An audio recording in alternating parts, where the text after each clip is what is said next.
অবস্থা কালকে রাত্রে একসঙ্গে আমরা বইয়া তিনজনই ভাত খাইছে, মা, আমি আর সে।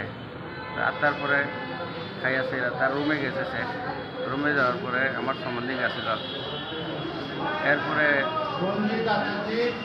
আমি গেট যখন লাগানো যায় 10:30টার সময়, গেটটা লাগাইয়া যাওয়ার পর আবার দেখা যায় দরজাটা খোলা, একটু বারটা খোলা। এরপরে গলার আওয়াজটা পাওয়া যায়, ঘর ঘর করে একটা শব্দ পাওয়া গেছে। তখন কী হয়েছে বইয়া দেখার পরেই মানে মুখের থেকে ফেনা ফেনা বাইরে গেছে, এরকম অবস্থা দেখছি। দেখার পরে আমরা বিছনা ছুয়াইছি, ছুয়াইয়া এরপর ডিস্ট্রিক্ট হাসপাতাল খুলাইয়ে নিয়ে এলাম। আবার পরে ডিস্ট্রিক্ট হাসপাতাল থেকে রেফার করে জিবি হাসপাতাল। জিবি হাসপাতাল আস্তে আস্তে মানে আইয়েই মানে এখানে নাই। এটা কি জিবি আসার পথে মৃত্যু হয়েছে? প্রতিবেশী মারা গেছে। ছেলে কি কোনো ধরনের নেশা করতো? না, আর তো কোনো ধরনের নেশা তো। এর আগে যে নেশা করতো, কি নেশা করতো? নেশা করতো আগে তো ড্রাগস ওই নেশা করতো, আগের রিহ্যাব সেন্টারেই তো তারে পাঠানো হইতো। এই যে ড্রাগস সেবন করতো মানে কতদিন যাব? এটা 2 বছরের মতো। আপনারা মানে বুঝছেন কিভাবে যে ব্রাউন সুগার? ব্রাউন সুগার বুঝছি যে তারা তো এই অবস্থা হইলে এই নেশা এটাই হইব।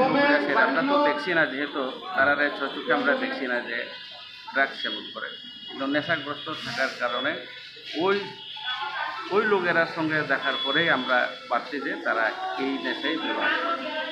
তারপরে তারা নেশা ড্রাগস সেন্টারে পাঠানো হয়। কোন জায়গাতে দিছিলেন? এটা প্রথম দিছি আমি শিলচর, এরপরে আমবাসা পাকমারা, এরপরে বেহেলাবাড়ি।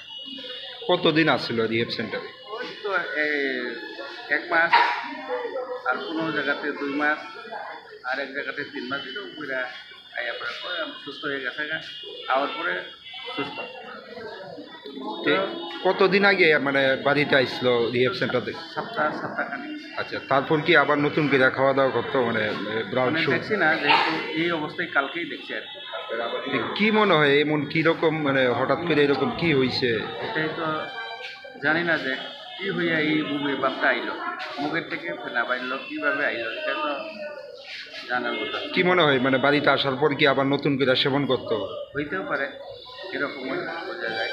ছেলেদের জিজ্ঞাসা করছিলেন না, তার সঙ্গে কোনো কথাবার্তাই চলছিল না। ছেলের নামটা কি?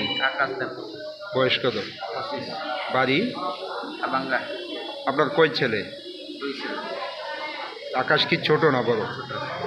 আচ্ছা, আকাশের মতো যারা অন্য যুবকরা ব্রাউন সুগার সেবন করে, একজন বাবা হিসাবে অন্যদের প্রতি কি মেসেজ দিবেন? অন্যদের মেসেজ করবে এরকম যাতে না হয়। আমার ছেলে একজন যে পৃথিবী থেকে বিদায় নিয়ে যায়, এরকম যাতে কেউ না হয়।